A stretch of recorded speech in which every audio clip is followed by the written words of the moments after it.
Creative Babble.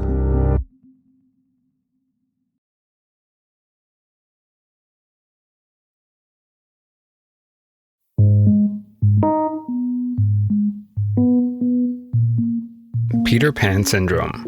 It's when someone refuses to grow up.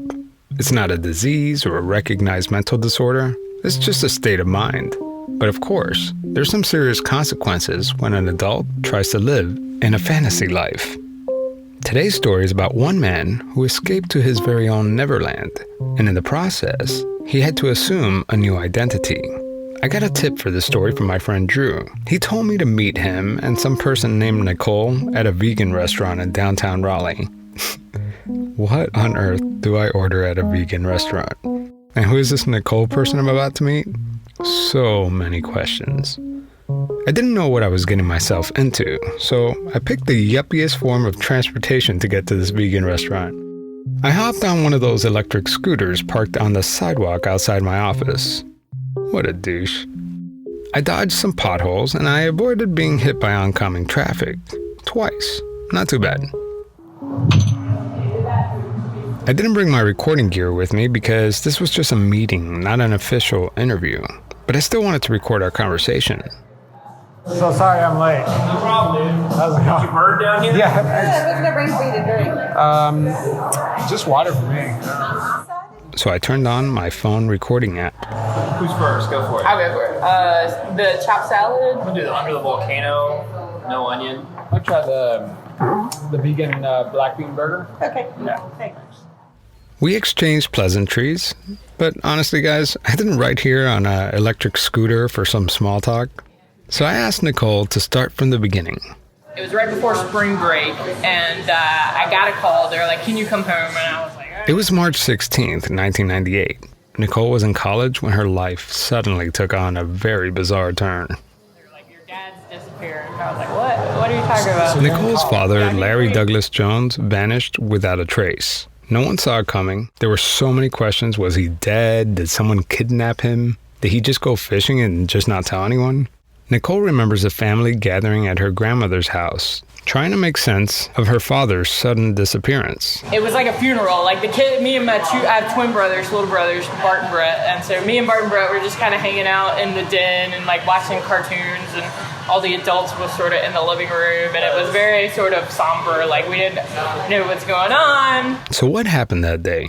Larry Douglas Jones worked at a convenience store in Cary, North Carolina, a suburb of Raleigh.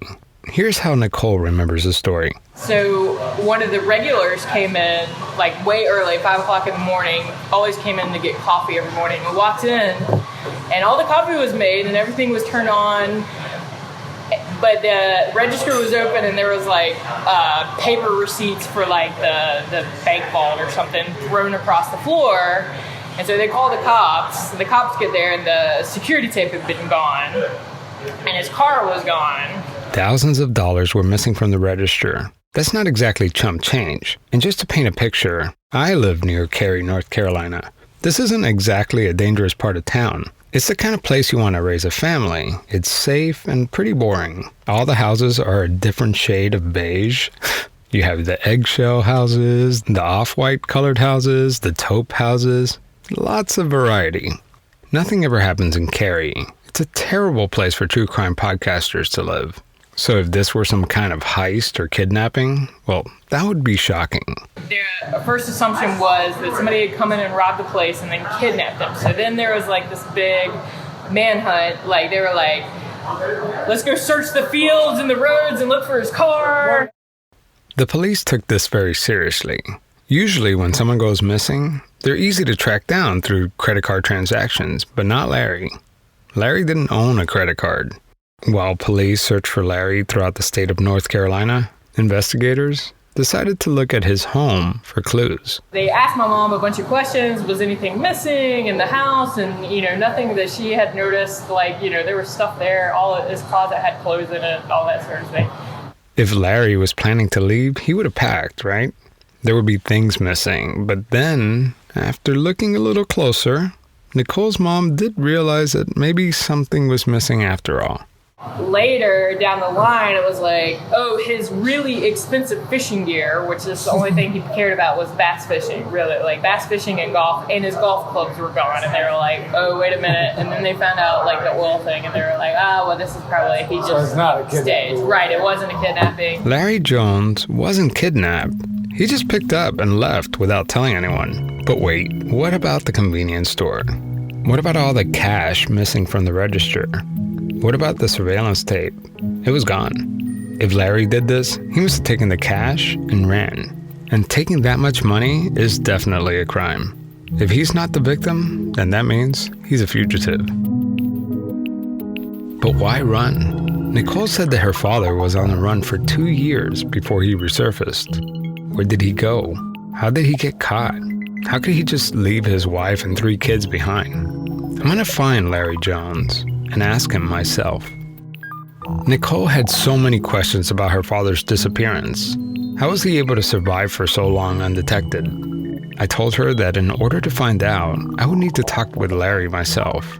This is my friend Andrew. You got to get him to tell the story because he's the only one that was actually there. I feel like you have nothing to lose with me contacting him. Yeah. You know what I mean? Because it's not you asking him, it's me, right? Yeah. And I wouldn't contact him like, hey, so you tried to fake your own kidnapping. Right. I would kind of ease my way into that. You said run for dessert. I don't think No, so. But I wouldn't tell him what we're trying to do. Yeah. I mean, let's see if he opens up. Yeah. I would be willing to do that. Like I said, we don't talk too often, so it might take me a little bit to get a hold of it. Nicole agrees to talk to her father about this the next time they meet. You see, after this whole ordeal, their relationship has never been the same. They hardly ever call each other, and none of us at this vegan restaurant are confident that he will agree to any of this. After all, who wants to air their dirty laundry on a podcast? I'm Javier Leiva, and this is Pretend.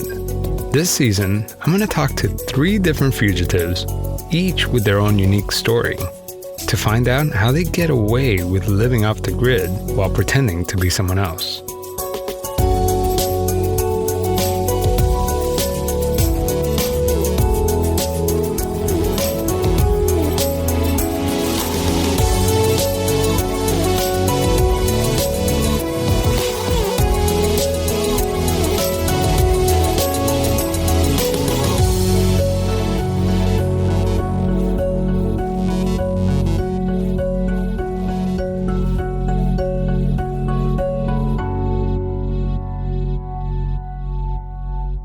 Before I find Larry Jones, I meet up again with Nicole and her brother Bart at a coffee shop in Raleigh. I wanted to learn more about what happened from their point of view. This is Bart Jones. He was 16 when this happened. Daddy has been a moron his entire life. His entire life is a series of moronic decisions, one after the next. At first, it appeared that Larry Jones was kidnapped, and even after some suspicious signs, the family was still in denial. One of my dad's very best friends called my mom randomly out of the blue some period of time after all of this happened and asked my mom, do you think that he did this instead of it being done to him? And my mom, I remember talking to her saying, why would you say something like that? First of all, what would lead you to believe that? And second of all, do you know something you're not sharing with anybody? Because they interviewed everybody. And so he asked that, and my mom was extremely dismissive of it. In fact, I think she was very hurt about the whole idea, because I think the one thing she was clutching to was the optimism that this was a tragic set of events that we all were victim to, not the victim of a ludicrous hoax. My mom actually went and looked at his clothes, because the way that my dad had staged his clothing, his jeans and all of that stuff in the closet, he had pushed everything to the front of the closet. So it looked like nothing had been disturbed. And then, of course, shortly thereafter, after she took the time, after she digested that and finally decided to look on her own, there was a lot of clothes missing. So I think that cemented in her mind what had happened. They located my dad's truck, and I remember hearing either secondhand or from the news that it was so far down in the woods and covered up and obscured that the tow truck operator that went to go pull the truck out had to literally walk a battery down there, and the doors were locked with the keys in and the ignition on, and it was completely covered up by brush and a tarp, like a fatigue or like a camo style tarp. I had to know, what happened? How did he resurface? When he turned himself in, that all happened without us. At no point, like during that whole process, did he call us or pick up the phone or try to initiate any contact. So it was like, oh, well, he just did this because, he had to keep from going to jail. That happened, and we just kind of continued with our lives, and there was no effort made to kind of communicate with us at that point. And the feelings were mutual. Larry's kids, well, they felt betrayed and hurt. So after their father returned, they wanted nothing to do with him. But one day, Larry showed up unexpectedly to Thanksgiving dinner. So that first time you saw him must have been like really awkward, right? To say the least. It was extremely awkward. So I'm assuming you guys probably didn't talk about the incident. Oh, no, not. There was never a discussion about any of that. So typically the way that happened on a sit down for Thanksgiving or Christmas is this big feast, a line of food, everybody says grace and then they get in line. And traditionally, because Brett and I were growing adolescents at the time, we would eat a lot of food. So the thing is, we were supposed to fall in the back of the line so that everybody else had a chance to get the food. That was just a rule for you, Bart, not Brett. Okay. It was Bart. That was Bart's particular rule. That may be very well true. Anyhow, I remember my dad taking the liberty and saying, make sure you get in the back of the line, or joking to some element like that. And that actually extremely upset me, and not because it wasn't factual, but what gives you the right to address me directly or even fall in like what normal business or normal procedure is? You've been gone so long. What gives you the right to feel like you're allowed to even comment on it? But over time, they did talk about it. The incident. But it was awkward and tense. Yes, my dad and I had an actual sit-down conversation about this and his motivation and his motives and what caused him to get to that point. I actually don't have a single word's worth of recollection of that entire process. It is completely blacked out of my mind. So let's go back to the day of the disappearance. Here's Bart again. It was March 16th, 1998. The way that all of this happened was there was a female police officer, a Cary police officer, who came in every single morning to get coffee before her shift started. And she knew normal operating procedure in the morning, so she went outside to make sure he wasn't out there working on one of the pumps or smoking a cigarette or whatever. Then she went back in the office, and she said there was a mess in the office, but he wasn't in there. The officer knew something was wrong. And she saw that the safe was open. There were checks all over the floor. Like you said, the security tape, VCR or whatever device they were using was open, and that his gun was gone because she knew that he kept a pistol behind the counter. So it appeared like it was a normal business day that went completely awry. And, of course, his truck was gone. This was no longer business as usual. This was a crime scene. The evening before he disappeared, there were 3 robberies in the area, in the direct locale of my father's store. Because of that, it was a lot more real for everybody else involved. I mean, it was a real robbery and kidnapping.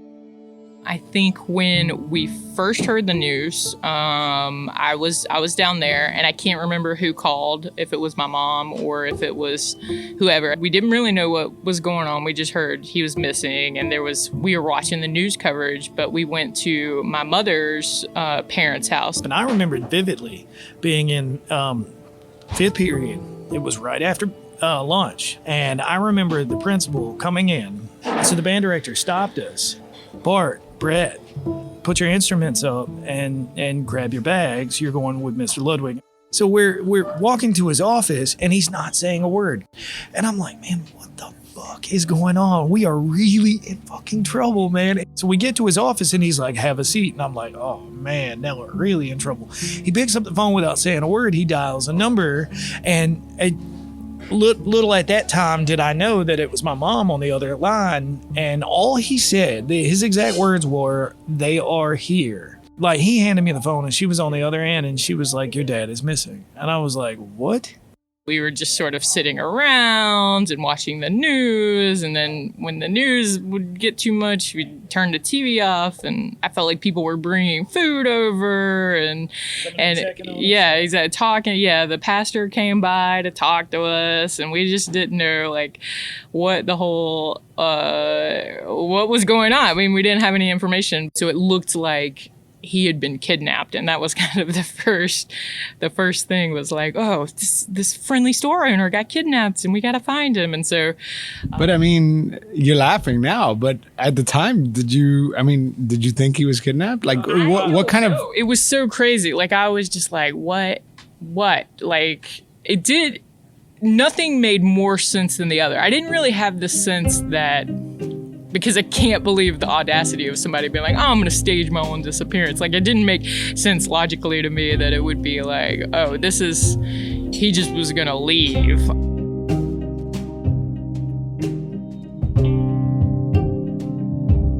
Reaching out to Larry wasn't going to be easy. Everything had to go just right in order for me to contact him. I first met up with Nicole at the vegan restaurant in late September. She told me that since he resurfaced, he only shows up to Thanksgiving dinner once every 4 years. Maybe then she could ask him if I could contact him.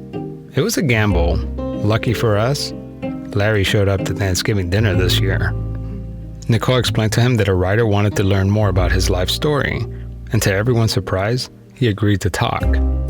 So I called him up and arranged a day to meet him. The only problem is, he lives 800 miles away in Gulfport, Mississippi.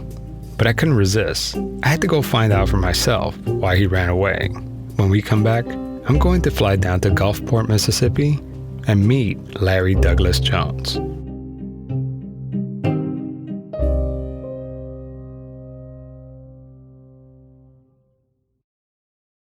When I landed, I got in my rental car and plugged in Larry's address. But for some reason, I just couldn't find the house. I'm gonna go see Larry. In 800 feet, turn right, then your destination will be on the left. Hey, Javier. Hey, Larry. How's it going, man? I'm driving around, and you were right. It is kind of confusing because let me see. Look, you're in a little gray car. Yeah, do you see me? Let me see. Come back down that street. I'm the red house. It'll be on your right. There's no houses on the left. All right. A little red house. Oh, I see it. I see him. Is that him? How's it going, man? So I must have just passed you. I told you it was confusing. Yeah. How's it going, man? Pretty good. Good Nice to meet you. Sorry, I have my... Come on in the house. Yeah. Larry lives in a red wooden ranch-style house about 5 minutes from the ocean. We walked to his backyard when I noticed this giant live oak covered in Spanish moss. It was pretty spectacular. That's an awesome tree, by the way. Isn't it? Wow. Can I take a look at that? That's Yeah, neat. come on. That's an old tree. I'm guessing it's over 200 years old. There's a lot. We go back inside, and Larry just jumps right in. I wasn't real ambitious. I went to college, but nothing. I enjoyed life and didn't want to have the trouble of being responsible for something. And I just kind of went through life. And then as I got older and got kids to provide for them, and I don't know, things got a little complicated. And if I had to say I had a mental breakdown, I don't know what happened. I just woke up that I was going down the highway getting out of there. I was in a daze for probably 3 weeks. And then as I started to come out, I didn't do nothing but sleep all day. I got in a little flea bag hotel or motel down about 4 miles down 90. And I stayed there for almost a year, and it was like $55 a week. And the only comfort I had in life at that time was my fishing. I've always enjoyed fishing. And when I hit here, and about 3 weeks after I got here, I bought a little pole and went out here on the water, and I couldn't believe how good fishing was. I kind of put things behind me. I had something to get up in the morning for. I got up every morning at 5 o'clock and went fishing every day of the week. I stopped at this restaurant on the way back to my little motel and talked to the owner there, and was telling him how much fish I was catching. He said, well, won't you bring some of them to me and sell them to me? And I said, sure. All I do is give them away, and it was. I couldn't eat them all, and I found out that I could make easily $200, $300 a week fishing, catching fish and selling them. And I lived for about 3 years just catching fish and selling them to the fish markets and individual restaurants like that. It wasn't much, but it was enough to pay the rent and eat, so. Wouldn't it be lovely if you can leave all your problems behind and go fishing? I mean, you wouldn't have to worry about your mortgage, paying for your kids' college, gas in your car. Instead, you can walk away and live the simple life. So then I said, well, I can get a commercial license and I can sell them anywhere. If I'm going to go that step, I need to get a little boat to go out there, because you can catch a little more out of a boat than I was catching these fish off the beach, off the piers and stuff at the beach. But the simple life was just a facade. At night, when everything was quiet, his past kept creeping back. About 2 years later, when the fishing kind of, at first it distracted me from everything. It kind of wore off, and my feelings were coming back about missing family and everything. And that's when I just broke down and called home. I just caved in and had to call the family and tell them, you know, I screwed up. I don't know what happened, but it was me doing it. Didn't nobody make me do it. I did it, and I don't know how I did it. I would have been the last one to tell you I was even capable of just up and leaving. But I did it, and I miss everybody, and I want to come see you. And they said, well, come on, and I was there the next day. I asked Larry, why did you do it? Why did you leave your family behind? Was he having troubles with his wife? He said it wasn't like that. His family wasn't the problem. He said his primary motivation for running was strictly all financial. It didn't happen one day. It was probably a year to 6 months in the making that, my business was failing. I was losing money. Larry wasn't the owner of the gas station.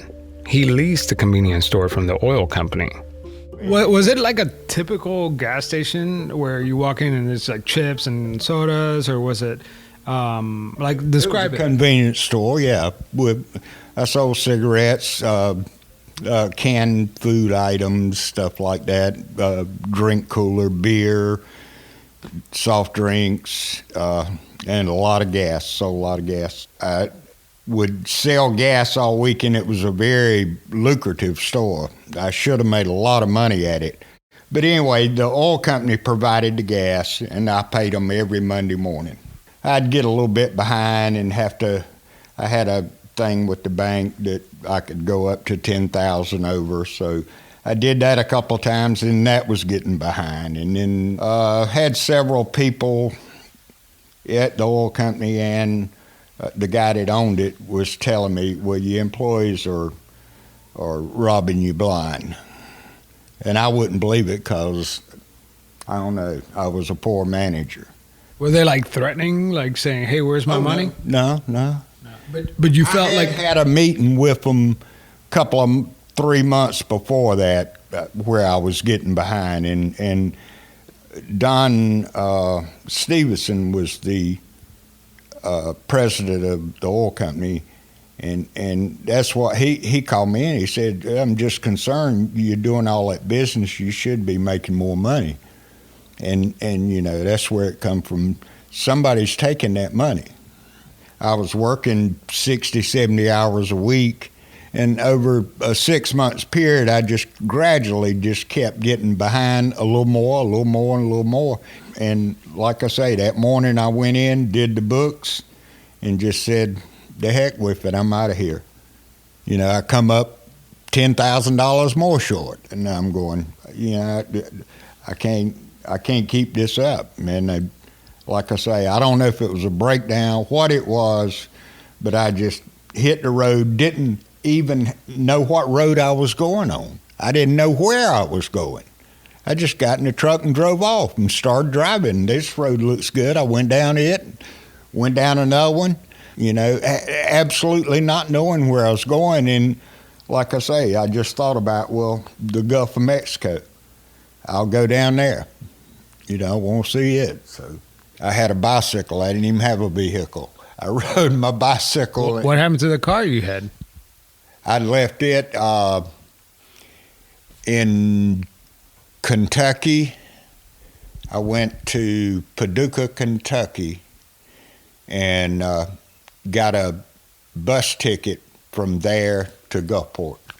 I looked at the map and saw Gulfport on it, and I said, why didn't you take your car with you? Well, I figured, you know, they would be looking for me with the license plate and stuff, and I just left it up there. Oh, so you figured they're probably looking for you. Well, I knew they'd be looking for me. Did you take all the money from or did you like trash a store or anything? No, I didn't trash a store. I did take what money I had there, which was like only Saturday and Sunday's receipts. All my other stuff was deposited all week. I made a deposit every day. So all I had was like Saturday and Sundays, maybe $4,000 or $5,000. That's how much I would do over a weekend. And I took that, put it in my pocket, and walked out the door. But I had the whole store stocked with stock and stuff. I said, well, they just sell all that and break even. I'm out of here. I'm taking this and I'm leaving. They didn't see the logic of like, hey, you got the rest of the store, you know.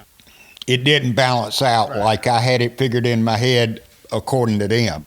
You know, I think we all have that moment in our lives where we're like, you know, we don't even think about it. You know, we just have this like fantasy, like, let's just go. You know what I mean? Just go. Yeah, run from it. That's exactly what I was doing, was running away from it.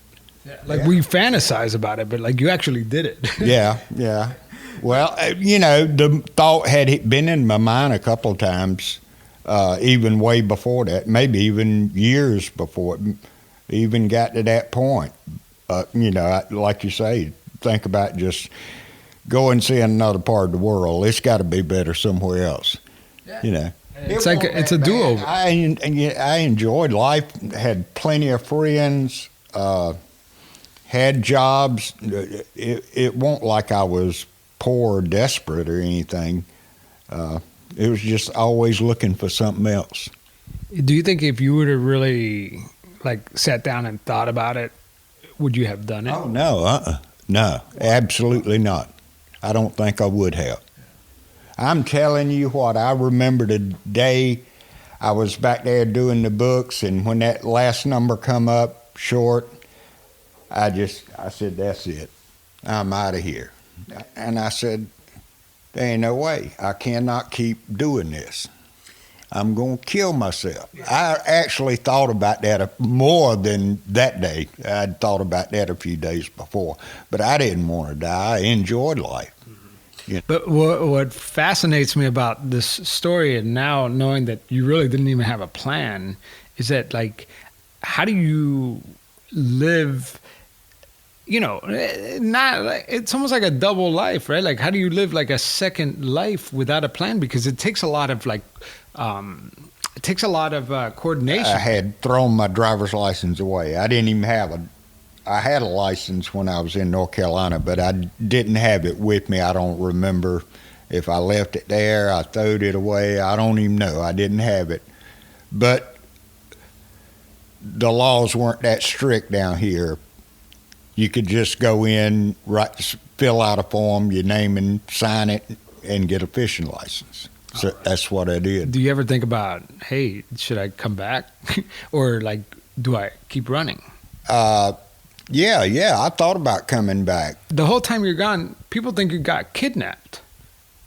I don't know where they came up with that, you know, because I'll tell you where they came up from.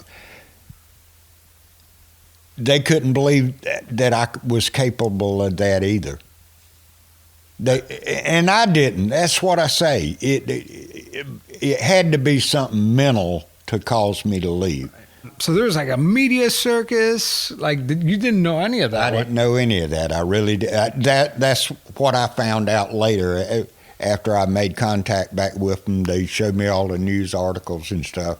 And I knew my family was going to be just devastated. But I had absolutely no idea it would alert the general public. But here's the crazy part. This isn't even the first time a member of the Jones family has disappeared.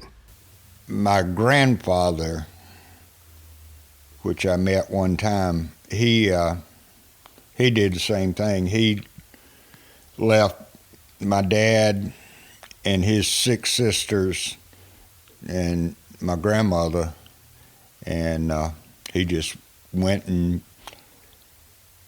moved out of state and remarried and had another family.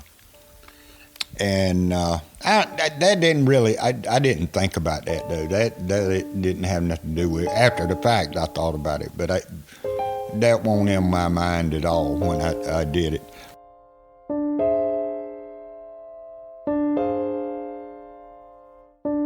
Larry's little fishing rendezvous was coming to an end.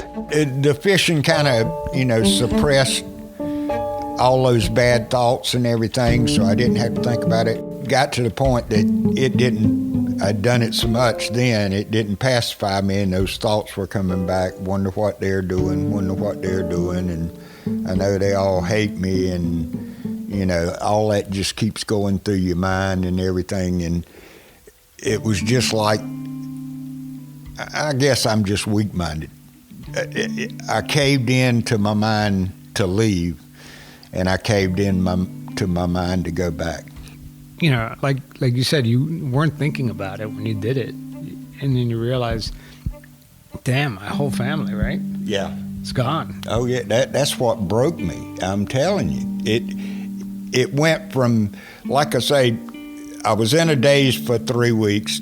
Then fishing pacified it because I went every day. I got going fishing, and I didn't think about it. I just broke down one morning and called my brother and said, "Hey, it's me." Oh, I mean, I can't imagine getting that phone call, right? Like, yeah, he couldn't either. He cried as much as I did. What did he say? Did he ask you anything? No, when you coming home? I think that's all he asked me, when you coming home? And I said, the next day or two, as soon as I can get there. And I said, I'm going to call my mama right when I hang up from you. I didn't contact the kids because Nicole wanted to wait and give it a little time to talk to me. Bart, he wanted to talk to me immediately. And Brett, I talked to him, and he was in California at that time, living out there, and he couldn't get out this way and all, so. But remember, Larry can't just come home and pretend none of this ever happened. He broke the law, and he was charged with 2 charges of embezzlement, totaling more than $33,000. The oil company, like I say, they sued me for that money that I owed them. After I'd gone back and faced all that, the police said there were no charges and all that. They decided that after I got back up there. And I went and met with the guy and told him, I said, I don't care. You can put down anything you want. I'll take care of it. I'll face up to it and own up to it and plead guilty to it, whatever. And how much did you end up having to pay back? The 24,000. Is it done? It's done. Done deal. It was done before I left up there. My lawyer and got with the oil company, and they worked it out that just plead guilty to it and I'll pay the money back, and they would expunge the record and all that. So I never got a felony for it.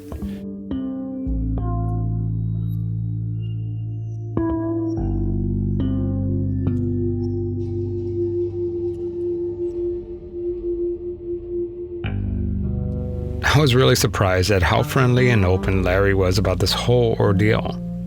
After all, it's been 21 years since he disappeared. I couldn't stop thinking about Larry's story. I've been there before. I mean, I would imagine you have too, right? There have been times where I wanted to run away from it all. But there are real consequences for leaving everything behind. For Larry, it was more than just the legal trouble he had to deal with. How does he repair his relationship with his kids?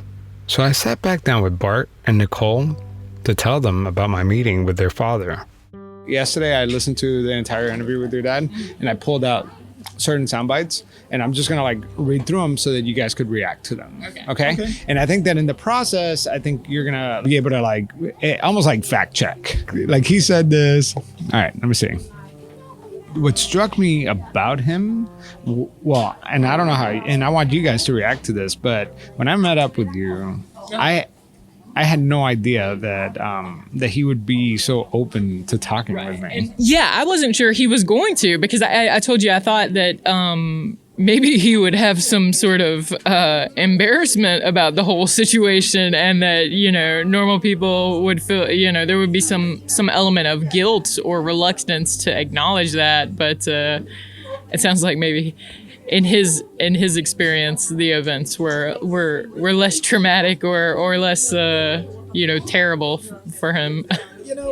I am actually pretty surprised too. I feel like if you had asked me before all of this came about whether or not he would actually sit down, one, I felt like there was an element in him that where he never admitted wrongdoing in this. I mean, I feel like he certainly addressed the situation, and he certainly talked about it. I don't feel like he ever felt like what he did was wrong. He might have feel that he had done it in a wrong way, but I still, even to this day, communicating with him, there was never, I mean, there was talk and I guess communication of feeling guilty, but he never wore guilt as far as I could tell. Well, and I got a mixed feel about that, because I think that he recognizes that he did something illegal. Yes. I got him to acknowledge that, but talking to you guys and seeing the pain and how disruptive it was to your life. I don't think, at least he didn't communicate that to me. And right. That, if I were you, I'd feel like, damn, that's what I want you to feel bad about. You know what I mean? Yeah. But he just jumped right into it, man. He basically, we did a little bit of small talk, but he's like, I think I just had a mental breakdown. He says, I don't know what happened. I just woke up and I just started driving and going down this highway, and I was in a daze for weeks. And you want to react to that? I mean, that doesn't sound, the amount of planning to pack up your belongings, stage kind of the house, then stage the store. Where how do you know? You there was some thought put into this. So all right, so you guys know this part. This next part is kind of incongruent, right? His version and your version, right? So he says that he threw away his driver's license.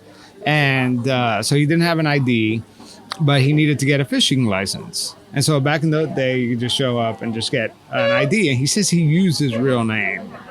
What do you guys know about that? I do know that he had changed his name from Larry Douglas Jones to Larry Douglas or Douglas Jones, one or the other. He had eliminated one of his proper names.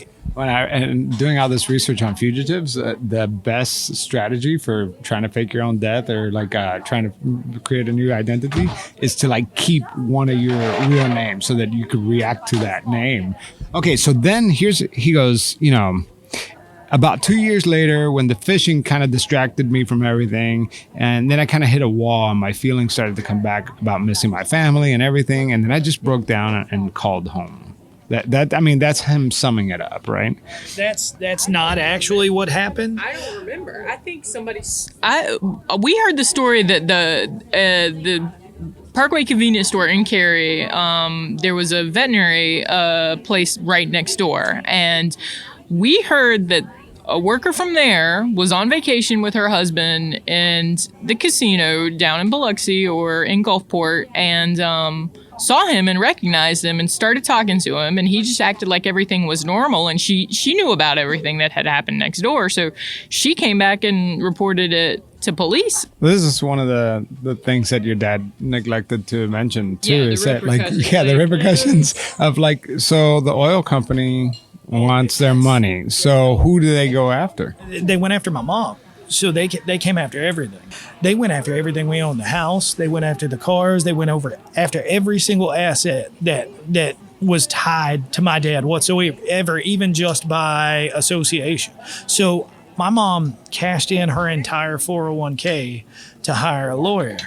The only way Bart and Nicole's mom could legally detach herself from Larry's legal trouble is to get a divorce or for Larry to die. They went with the dead option. In the state of North Carolina, 7 years has to pass before you can declare somebody missing dead.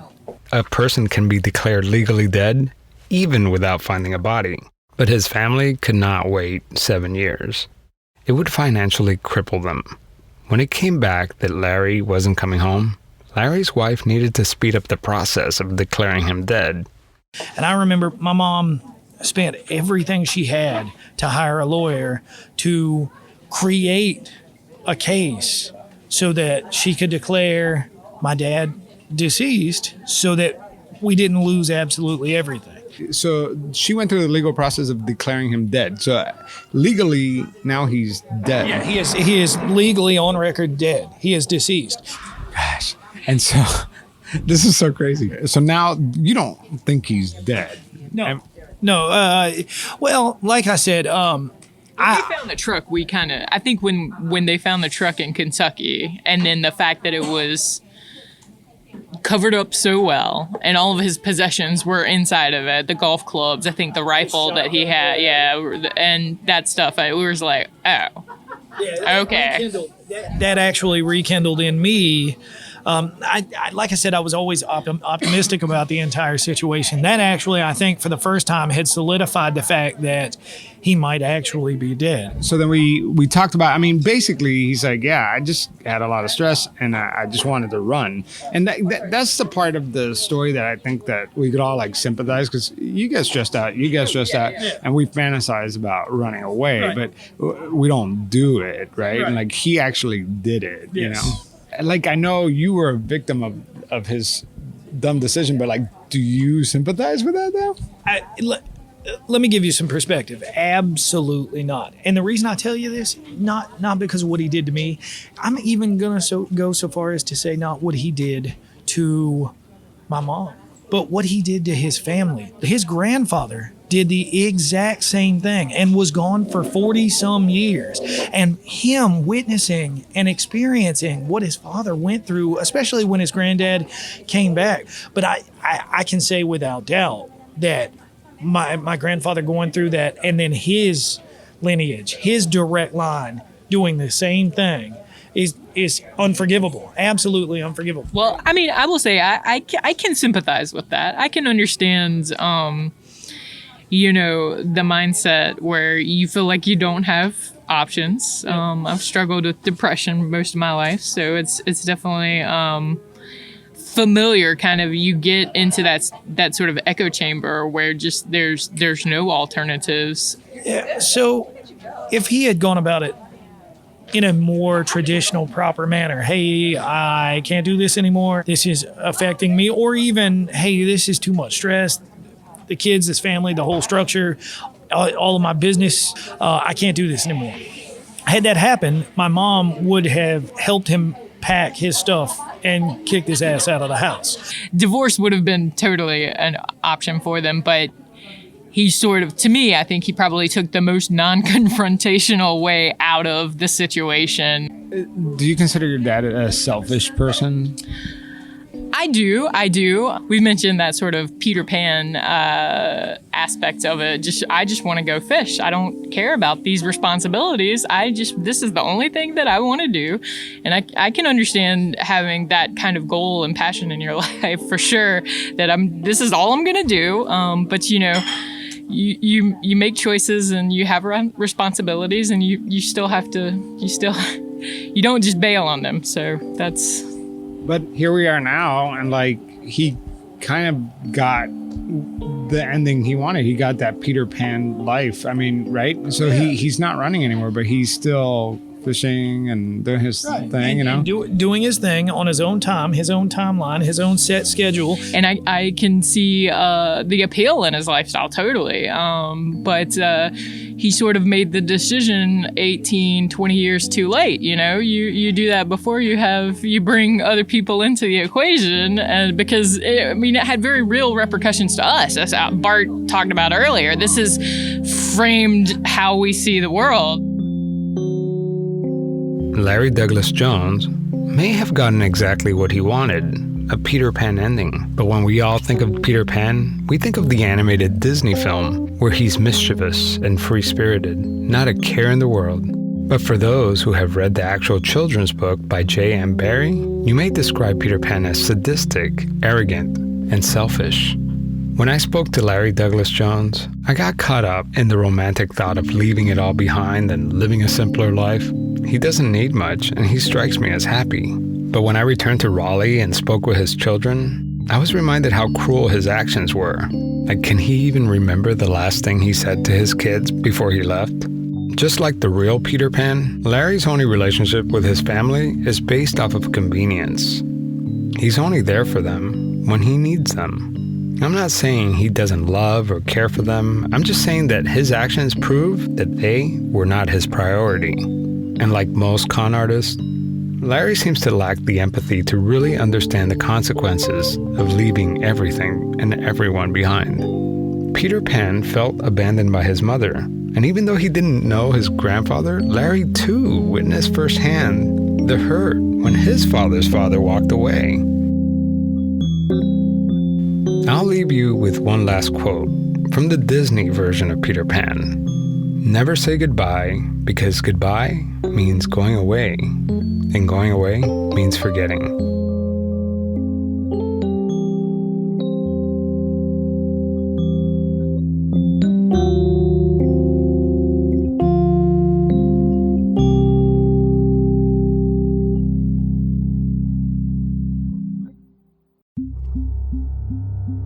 Creative Back.